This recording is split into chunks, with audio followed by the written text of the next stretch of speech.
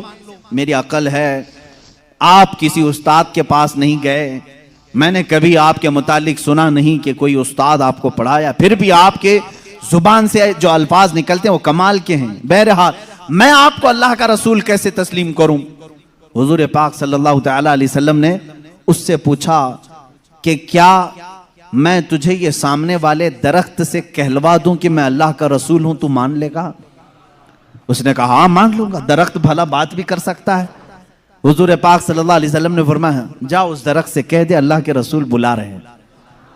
حضور نے نہیں بلایا، اس دیہاتی سے کہا، یہ بات توجہ چاہتا ہوں، اس نقطے کو سمجھو، حضور حکم دے درخت آ جانا چاہیے نا۔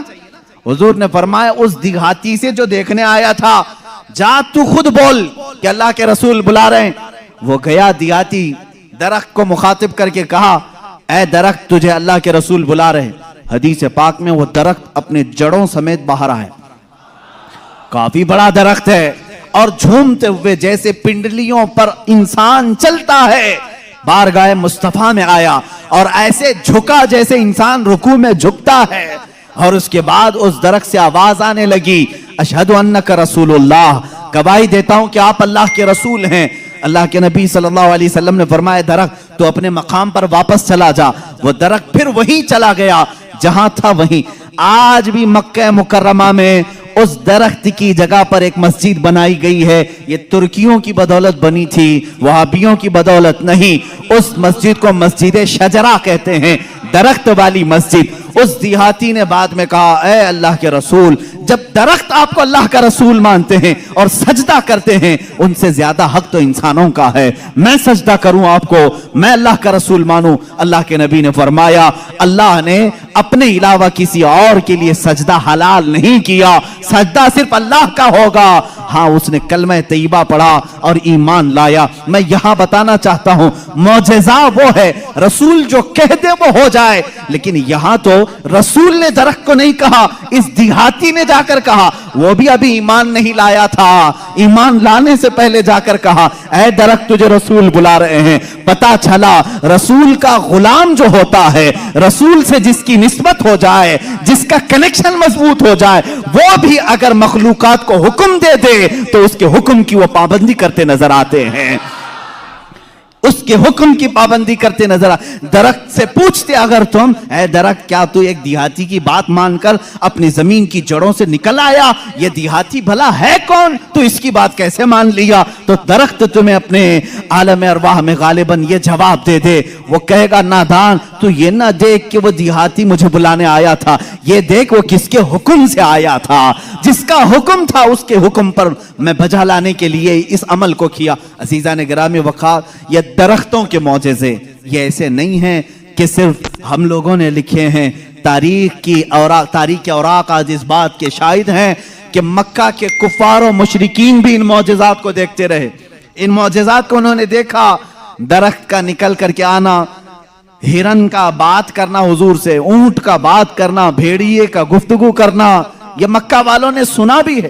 فصیح عربی زبان میں ایک بھیڑیا گفتگو کر رہا تھا مکہ میں، ایک آدمی نے مکے والے نے دیکھا بھیڑیا گفتگو کر رہا ہے عربی میں، اس کا شکار اس نے چھین لیا تھا، اس نے کہا اللہ نے جو مجھے رزق دیا تو نے چھین لیا۔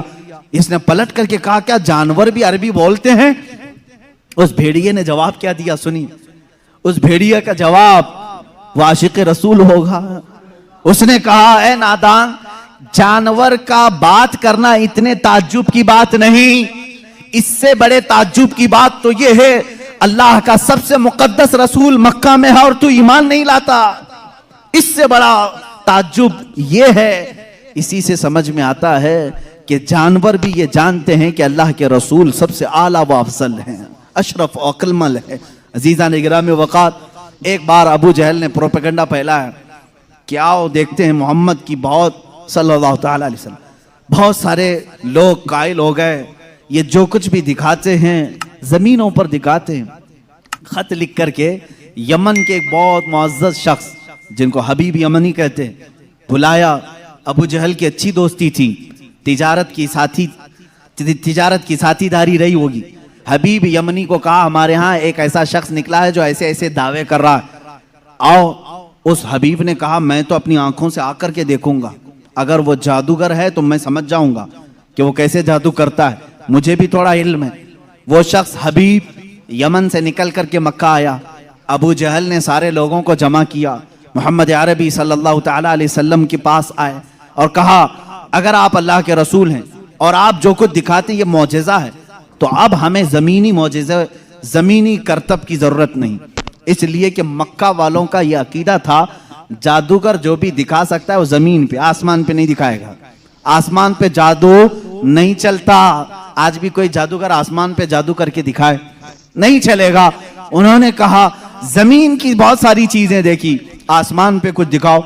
یہ 14ویں کا چاند اس رات چمک رہا تھا، حضور پاک صلی اللہ تعالی علیہ وسلم نے فرمایا کہ اگر میں اس چاند کو 2 ٹکڑوں میں تبدیل کر دوں تو اس شخص نے کہا حبیب جو یمن سے آیا تب تو ہم آپ کو اللہ کا رسول مان لیں گے، اگر آپ کا حکم آسمانوں پر بھی چلتا ہے۔ حضور پاک صلی اللہ تعالی علیہ وسلم جبل ابو قبیس ایک پہاڑی ہے مکہ میں، اس کے نیچے کھڑے تھے، سارا مجمع تھا۔ اللہ کے نبی صلی اللہ تعالی علیہ وسلم نے چاند کی طرف یوں اشارہ فرمایا، اچانک چاند شک ہوا، ایک ٹکڑا پہاڑ کے اس طرف، دوسرا ٹکڑا پہاڑ کے اس طرف نظر آ رہا تھا۔ یہ ایسا نہیں کہ کرتب دکھانے والے یوں توڑ کر یوں بٹھا دیں، اللہ کے حبیب صلی اللہ علیہ وسلم نے جو شق القمر کا معجزہ دکھایا وہ آدھی رات تک ٹکڑوں میں ہی رہا، منٹ 2 منٹ 5 منٹ نہیں، آدھی رات تک ٹکڑوں میں رہا۔ اور یہ بات صرف مکہ والوں نے نہیں، جادو ہو تو سامنے والوں کو دکھے، میاں اب تو کمال آسمان پر ہوا ہے، چاند ایک شہر میں طلوع نہیں ہوتا، پوری دنیا میں طلوع ہوتا ہے، پوری دنیا میں۔ اب میں آپ کو بتاؤں چند تاریخی باتیں۔ ہندوستان کی سرزمین پر بھی چاند کے ٹکڑے ہوتے ہوئے دیکھا تھا۔ راجہ چرمن جو کاسرگوڑ کیرلا کے رہنے والے، آج بھی اس راجہ کا فورٹ موجود ہے، وہاں سے اس نے چاند کے 2 ٹکڑے ہوئے دیکھا، اور اس نے اس رات کو نوٹ کر کے رکھ لیا کہ فلاں فلاں رات چاند کے 2 ٹکڑے ہوتے ہوئے میں نے دیکھا ہے۔ پھر جب حضرت مالک بن دینار تشریف لائے، ہندوستان آئے، اور ان کے کمالات کو دیکھ کر کے اس نے کہا ایک رہسیہ ہے، ایک معمہ ہے جو حل نہیں ہوتا، میں نے ایک رات چاند کے 2 ٹکڑے ہوتے ہوئے دیکھا ہے۔ حضرت مالک بن دینار نے کہا وہ میرے آقا کی انگلیوں کی برکت تھی۔ کہا وہ کون ہے، کہاں رہتے ہیں؟ کہا وہ مکہ مکرمہ میں ہیں۔ رسول کریم صلی اللہ تعالی علیہ وسلم کے متعلق مالک بن دینار نے جب بتایا، اس راجہ نے اسی وقت سفر کا ارادہ کیا اور اپنے کچھ ساتھیوں کے ساتھ سفر کے لیے روانہ ہوا، مکہ مکرمہ پہنچا بھی، اور اسلام کی دولت سے مشرف بھی ہوا۔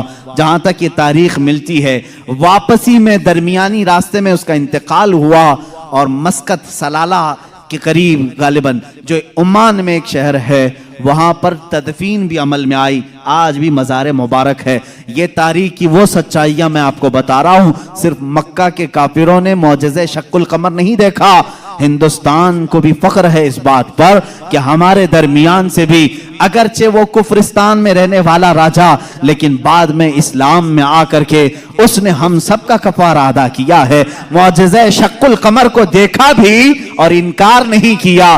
اس سے یہ معلوم ہونا چاہیے ہندوستانی وہ ہو جو میرے آقا کے معجزوں کو دیکھے تو انکار نہ کرے، بلکہ ایمان لے کر کے آئے اور صحابہ کے نقش قدم پر چلے۔ یہ حقیقی ہندی ہونے کی دلیل بھی ہے۔ جو ہندوستانی مسلمان ہے وہ حضور کے علم غیب کا انکار نہ کرے۔ صحابہ نے انکار نہیں کیا تھا، صحابہ نے نہیں کہا تھا پیٹ پیچھے کی خبر نہیں ہے۔ اگر تم ہندوستان میں رہ کر کے اس طرح کی باتیں کرتے ہو تو میں کہتا ہوں دیش دروہی تو اصل یہی ہے۔ سب سے پہلے عزیزان گرامی وقار، اب رسول کریم صلی اللہ تعالی علیہ وسلم کے معجزے شق القمر کو جو ہوتے ہوئے حبیب یمنی نے سامنے دیکھا۔ اچھا، اور ایک دوسری تاریخ، چین میں، چائنا میں آج بھی ایک جگہ ہے، ایک مسجد ہے جہاں پر عبارت تحریر لکھی ہوئی ہے۔ ہمارے پاس اس کی ایک تصویر لائی تھی، اور جن لوگوں نے وہاں وزٹ کیا ہے انہوں نے بھی بتایا کہ وہاں پر تاریخ لکھی ہوئی ہے چائنا میں کہ آج کی وہ رات ہے کہ یہاں کے علاقے والوں نے آسمان پر چاند کے 2 ٹکڑے ہوتے ہوئے دیکھا ہے۔ جبکہ چائنا میں اسلام کہاں آیا تھا؟ اس وقت کوئی اسلام اور ایمان والا نہیں تھا، اس کے باوجود لوگوں نے جو دیکھا وہ دیوار پر لکھا ہوا ہے۔ یہ تاریخ کی سچائیاں ہیں، اور اس کا انکار کفر ہے، اس لیے کہ شق القمر کا معجزہ خود قرآن بیان کر رہا ہے۔ اقتربت الساعۃ وانشق القمر، قیامت قریب آ جائے گی تو چاند پھٹ جائے گا۔ اس کی تفسیر میں فرمایا چاند خود سے نہیں، حضور پاک کی انگلیوں کے اشارے سے پھٹا ہے۔ یہ معجزہ، اور اس کے بعد حضور پاک صلی اللہ تعالی علیہ وسلم کے اس معجزے کو دیکھ کر کے حبیب یمنی نے کہا اچھا یہ تو ہم نے دیکھ لیا، لیکن اللہ کا رسول وہ ہے۔ دیکھیں اب یہ عقیدہ ہے، اصل عقیدہ۔ کافر بھی عقیدہ یہ رکھتے تھے رسول وہ ہوتا ہے جو غیب کی خبریں دیتا ہے، غیب کی خبریں دیتا۔ اس نے یہ اپنی شکایت نہیں کی، کہا میرے دل میں ایک بات ہے جو چبھ رہی ہے، کیا آپ بتا سکتے ہیں؟ کون کہا؟ حبیب یمنی نے۔ حضور پاک صلی اللہ علیہ وسلم نے فرمایا ہاں تیرے دل میں یہ بات ہے کہ تیری ایک بیٹی اپاہج ہے، لنگڑی ہے اور کمزور ہے، اور اس کے جسم میں کمزوریاں ہیں پیدائشی طور پر، تجھے ہمیشہ اس کا دکھ ستاتا ہے، کاش وہ بچی صحیح ہو جائے۔ حبیب یمنی نے کہا بالکل میرے دل کی بات آپ نے بتائی، اور کلمہ طیبہ پڑھا۔ کلمہ طیبہ نہیں پڑھا، کہا کہ میں آپ کو پھر سے ملاقات کرتا ہوں، پھر سے ملاقات کرتا ہوں۔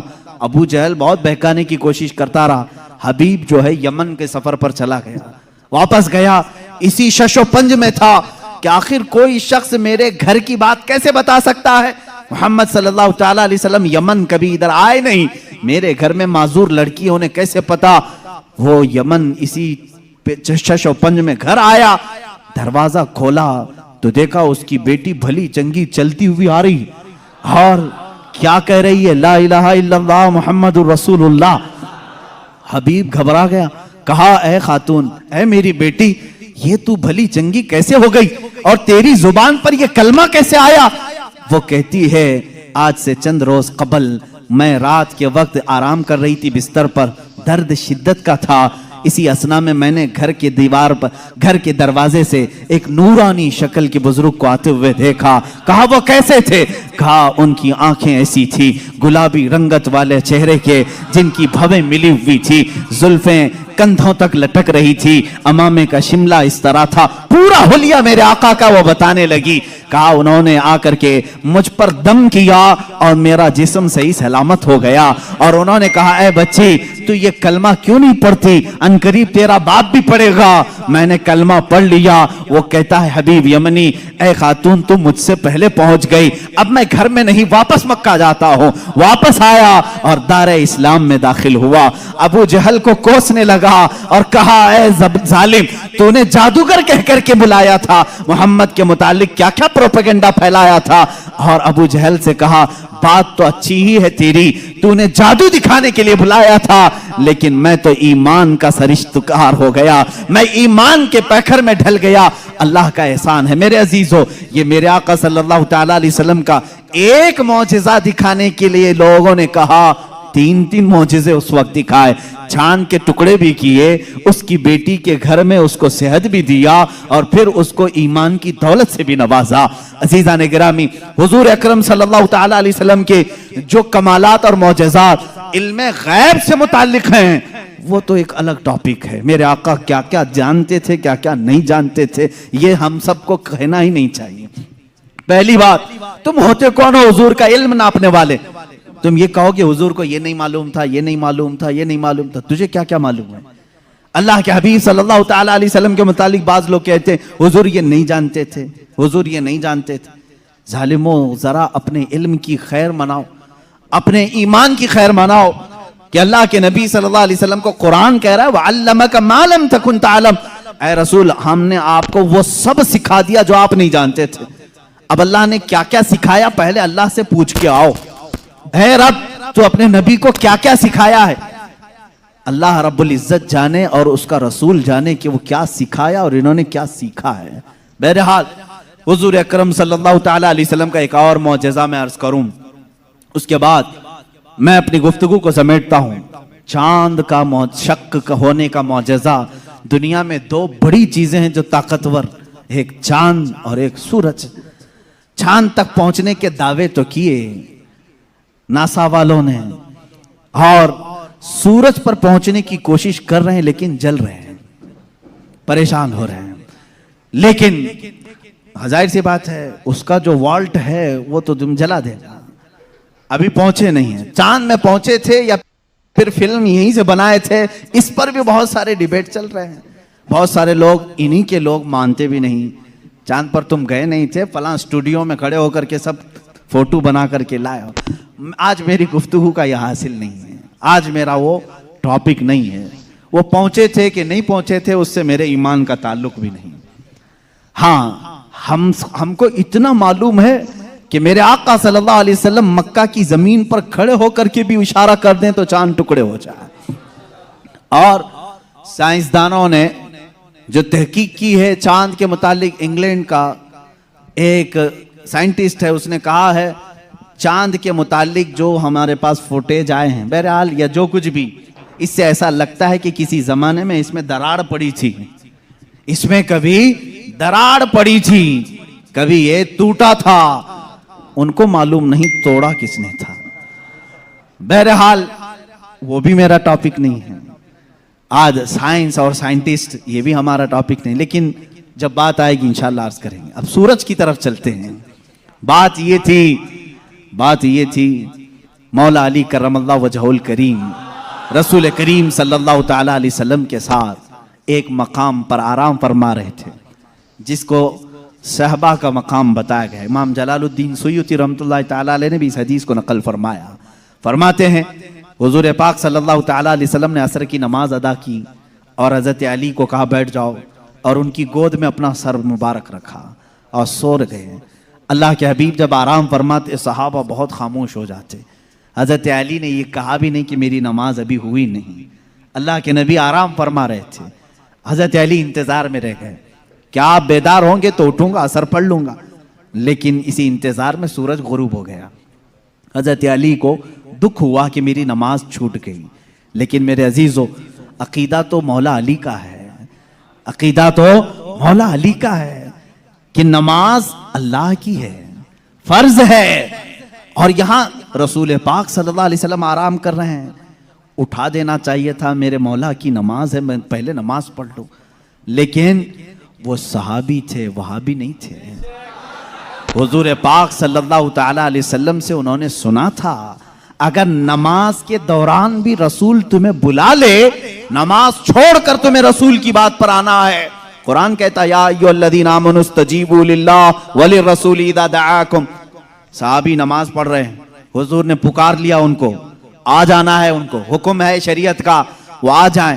حضور نے فرمایا جاؤ بازار میں سامان لے کر کے آؤ، فلاں کو دے دو، فلاں کو دے دو، سب کام کر لیا، واپس آئیں تو کیا کریں؟ فرمایا اگر 2 رکعت ہوئی تھی تو باقی کی 2 رکعت وہیں سے کنٹینیو کریں، وہ باطل نہیں ہوئی جو چھوڑ کر گیا تھا۔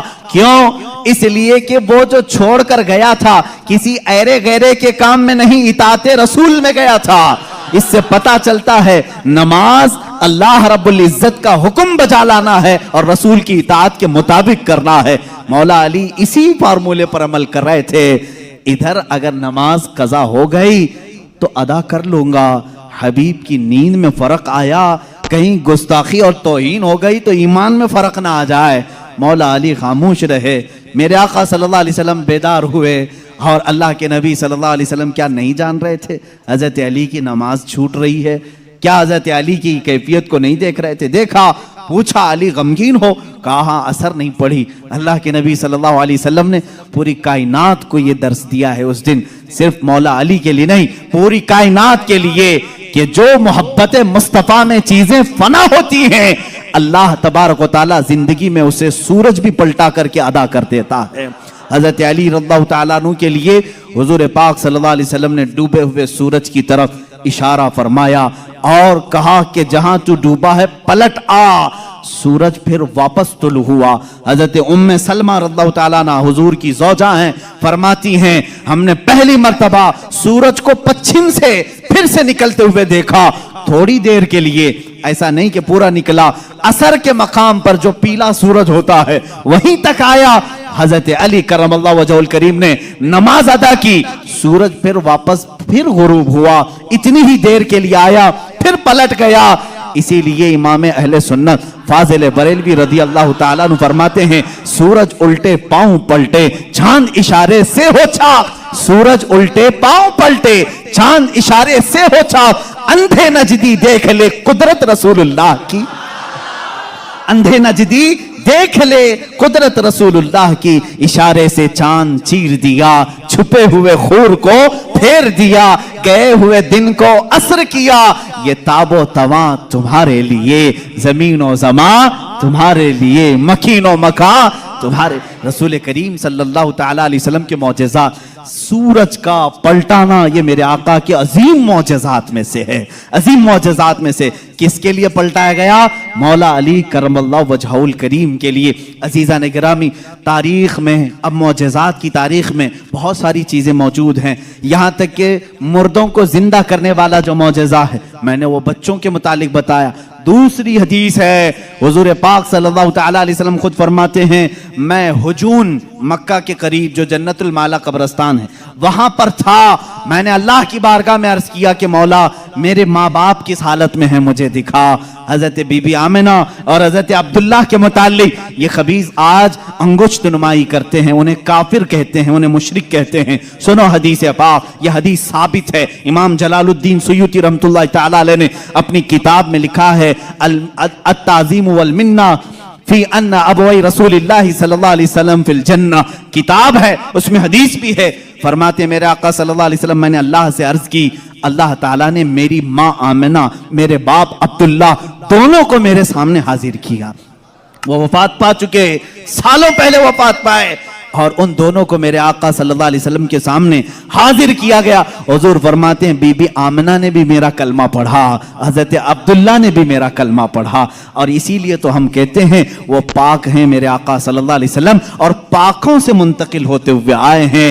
حضور اکرم صلی اللہ تعالیٰ علیہ وسلم کے متعلق جو یہ عقیدہ رکھے گا کہ ان کے آبا و اجداد کافر تھے, تو میں سمجھتا ہوں دنیا میں اس سے بڑا بدبخت کون ہے, اس سے بڑا ایسا حرمان نصیب جو حضور پاک کے آبا و اجداد پر طعنہ زنی کرتا ہے. عزیزان گرامی, ہمیں تو بریلی کے امام نے یوں کہا ہے, تیری نسل پاک میں ہے بچہ بچہ نور کا, تو ہے عین نور, تیرا سب گھرانہ نور کا. حضور سے لے کر آدم علیہ السلام تک کا جو گھرانہ ہے وہ سب گھرانہ نور کا ہے, اور نور کفر میں نہیں جا سکتا. عزیزان گرامی وقار, یہ معجزات کا باب تھا, جتنا بھی بیان کروں وہ کم ہے. اللہ کے حبیب صلی اللہ تعالیٰ علیہ وسلم کو رب تعالیٰ نے بے شمار معجزے دیے. آخری بات جو شروع میں نے کہا تھا, اور معجزے اس مقام کے لوگوں نے دیکھا, اس زمانے کے لوگوں نے دیکھا. موسیٰ علیہ السلام کا معجزہ ان کی قوم نے دیکھا, عیسیٰ علیہ السلام کا معجزہ ان کی قوم نے دیکھا, سارے نبیوں کے معجزے ان کے زمانے کی قومیں دیکھتی رہی. محمد عربی صلی اللہ تعالیٰ علیہ وسلم کو اللہ نے ایک معجزہ ایسا دیا جو ہم بھی دیکھ سکتے ہیں, قیامت تک دیکھ سکتے ہیں, قیامت تک دیکھ سکتے ہیں, اور وہ معجزہ ہے اللہ کی کتاب قرآن مقدسہ. یہ رسول کریم صلی اللہ علیہ وسلم کا معجزہ ہے جو کافروں کے سینوں پر آج بھی چیلنج بن کر کے پکار رہی ہے. ہمت ہے تو لاؤ اس طرح کی ایک کتاب جس میں اللہ رب العزت نے معجزات کے کمالات رکھے ہیں. بلکہ قرآن آج بھی چیلنج کر رہا ہے, اے امریکہ, اے روس کے سپر پاور, اے رشیا والو, تم نے ایٹم بم بہت بنا لیے, میزائل پیٹرول بہت بنا دیے, لاؤ اللہ کے کلام کے ایک مثل جس کو قرآن میں موتیوں کے تاروں میں جس طرح باندھا گیا ہے, جس کے ابتدا سورہ فاتحہ سے ہوتی ہے, جس کی ختم والناس پر ہوتی ہے. اللہ نے پوری کتاب لانے کے لیے تو چیلنج کیا ہی تھا, بعد میں کم کیا گیا اور کہا گیا پوری کتاب نہیں لا سکتے, 10 سورتیں لا کر کے دکھا دو, 10 سورتیں اس طرح لا کر دکھا دو. 10 سورے نہیں لا سکے, پھر اللہ نے فرمایا چلو 10 آیتیں لا کے دکھا سکو. اے میرے عزیزو, فخر سے کہو, اے مسلمانوں, آج بھی زندہ جاوید معجزہ رسول اللہ کا ہمارے درمیان موجود ہے, وہ اللہ کی کتاب قرآن مقدسہ ہے. کوئی اگر تمہارے حقانیت کی دلیل تم سے پوچھے, تمہارا مذہب حق ہے, کیا دلیل ہے, اس کے سامنے قرآن پیش کر دینا. قرآن 14 صدیوں پہلے آج کے ہونے والے واقعات بیان کر رہا ہے. تیرے بھی پاس اس کا کوئی جواب ہے تو لا کر کے دکھا دے, اس لیے کہ رسول اللہ کا معجزہ ہے. دوسرا میری طرف سے چیلنج ہے, سارے کمپیوٹر, سارے ویب, جتنے بھی انٹرنیٹ کی دنیا ہے, سارے ہیکر جو اس زمانے میں بڑی بڑی بینکوں کو ہیک کرتے ہیں, سب سے میرا چیلنج ہے, آؤ اللہ کی کتاب قرآن مقدسہ کو ہیک کر کے دکھاؤ, اور ایک آیت ہیک کر کے دکھاؤ, میں مان لوں گا. ایک زبر ہیک کر کے دکھاؤ, نہیں کر سکو گے. تم نے دنیا کے بڑے بڑے پارلیمنٹ کا ڈاٹا چرایا ہوگا, اللہ کے کلام کا ایک زبر نہیں چرا سکتے. یہ میرا چیلنج ہے, ہیکر سب جمع ہو جاؤ, اللہ کی کتاب کو ہیک کر کے دکھاؤ. انشاءاللہ العزیز صبح قیامت تک نہیں کر سکو گے. مجھ جیسے کروڑوں لوگوں کو اللہ نے پیدا کیا جن کے سینوں میں اللہ نے یہ قرآن محفوظ کیا ہے. عزیزان گرامی وقار, یہ میرے مصطفیٰ کا زندہ جاوید معجزہ ہے. اس کو سینے سے لگاؤ, اس کو پڑھو بھی, اس پر عمل بھی کرو. مولا ہمیں دنیا میں قرآن کے ساتھ رکھے اور صاحب قرآن کی محبت کے ساتھ رکھے. جب قبر میں جائیں تو مولا ہمیں قرآن کے ساتھ قبر میں لے جائے اور صاحب قرآن کی زیارت نصیب کرے. جب حشر میں مولا ہمیں اٹھائے تو قرآن کے ساتھ اٹھائے اور صاحب قرآن تاجدار مدینہ کی شفاعت نصیب فرمائے. وآخر دعوانا الحمدللہ. مصطفیٰ جانے رحمت پہ لاکھوں سلام, شمع بز میں ہدایت پہ لاکھوں سلام, شمع بز میں ہدایت کو سلام. شہریار ارم تاجدار حرم, شہریار ارم تاجدار حرم, شفاعت پہ لاکھوں سلام نوبہار شفاعت پہ لاکھوں سلام کتنے مہکے ہوئے ہیں مدینے کے پھول کتنے مہکے ہوئے ہیں مدینے کے پھول کربلا تیری قسمت پہ لاکھوں سلام کربلا تیری قسمت پہ لاکھوں سلام غوث اعظم امام التقیٰ والنقیٰ غوث اعظم امام التقیٰ جلوہ شان قدرت پہ لاکھوں سلام جلوہ شان قدرت پہ لاکھوں سلام خواجہ خواجگاں شاہ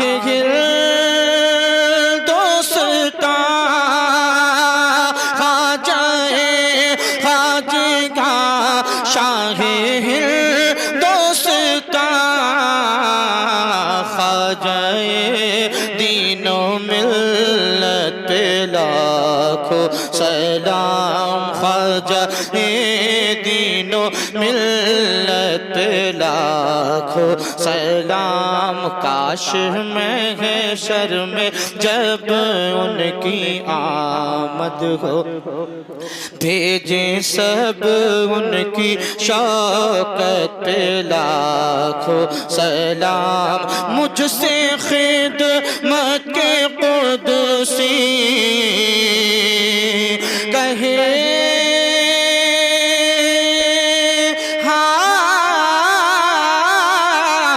رضا مجھ سے خدمت کے قدسی کہے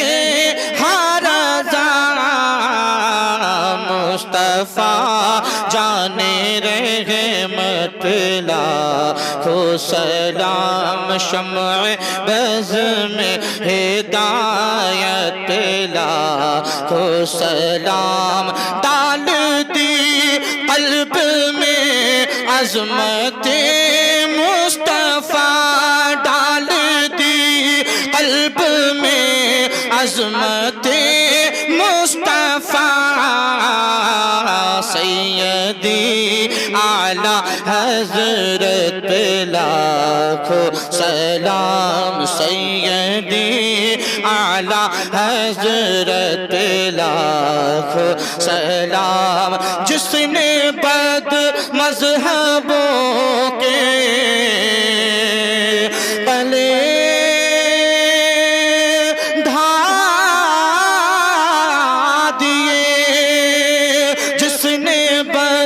مذہبوں کے قلعے ڈھا دیے ہمت اعلیٰ حضرت پہ لاکھوں سلام ہمت اعلیٰ حضرت پہ لاکھوں سلام مصطفیٰ جانے رحمت پہ لاکھوں سلام شمع بز میں ہدایت پہ لاکھوں سلام الصلاۃ والسلام علیکم صلی اللہ علیہ وسلم